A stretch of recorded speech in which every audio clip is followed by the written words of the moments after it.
Problem number 7. We want to take each of these expressions and we want to rewrite them using an identity from the advanced trig identity list, and then we will simplify if we can. So the key is identifying what we're looking at on either the left side or the right side of one of those identities. Part A, 1 plus cosine 8x all over 2. So I'm just looking around on the identity list. Can I find something like that? And of course what I spot is this. This is very similar looking to what we have. If I have something 1 plus cosine of 2 times an angle divided by 2, that's the same thing as cosine squared of that angle. Now you might be looking at this saying, yeah, but I don't have that 2 on the top. But I can make the 2 on the top by simply writing 1 plus cosine of 2 times 4x.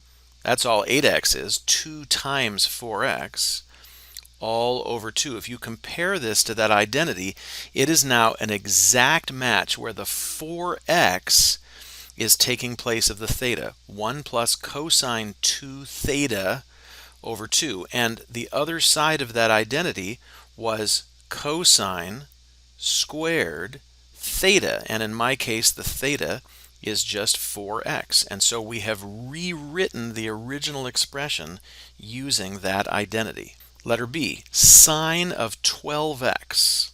That one sounds so simple. What am I going to do with that?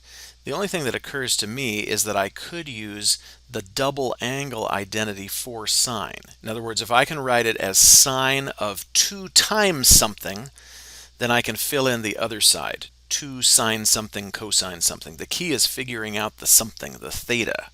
Well, it's really very similar to what we did in part A. When I look at that 12x, I can think of that as 2 times 6x. And now this thing says sine of 2 theta. The 6x is functioning as my theta. According to the identity, this is just equal to 2 sine theta, there's my 6x, cosine theta, another 6x. And we're done. Letter C, cosecant of pi over 2 minus 7x. When you see the pi over 2, you should be thinking of these cofunction identities. I have this situation here. Cosecant of pi over 2 minus angle is just equal to secant of that angle. That means the answer here is just secant of 7x. Letter D, sine x cosine 2x plus cosine x sine 2x. Anytime I see this sine cosine thing mixed together, I'm often thinking of looking for a sum or difference identity. Now I need the one where it's sine first cosine second plus cosine first sine second. And which one of these do I have? I think it's this one right here. Sine first cosine second plus cosine first sine second. Yeah, that's exactly what we have. And so if I want to rewrite it, according to the identity, it's the same thing as sine of the first plus the second. So this is just sine of x plus 2x, and x plus 2x is just 3x. Letter E, 2 tangent 4x over 1 minus tangent squared 4x. Do I have anything like that? When you scan the identity list, you discover that you're basically looking at exactly this. 2 tangent angle over 1 minus tangent squared angle. In part E, that angle is just 4x. Well, I can rewrite that by substituting the other side. Everywhere I see the theta, I will just be writing 4x. So this is just tangent of 2 times 4x. In other words, tangent 8x. I really don't even need the parentheses. Even back in part C and D, I don't need those parentheses there. How about letter F? Sine 4x over 1 plus cosine 4x. Obviously, the more of these you do, you get more comfortable with the identities.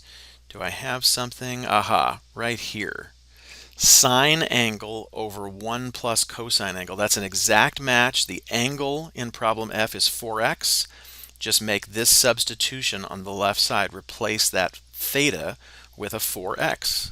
So I have tangent of 4x over 2, which simplifies, of course, to just tangent of 2x.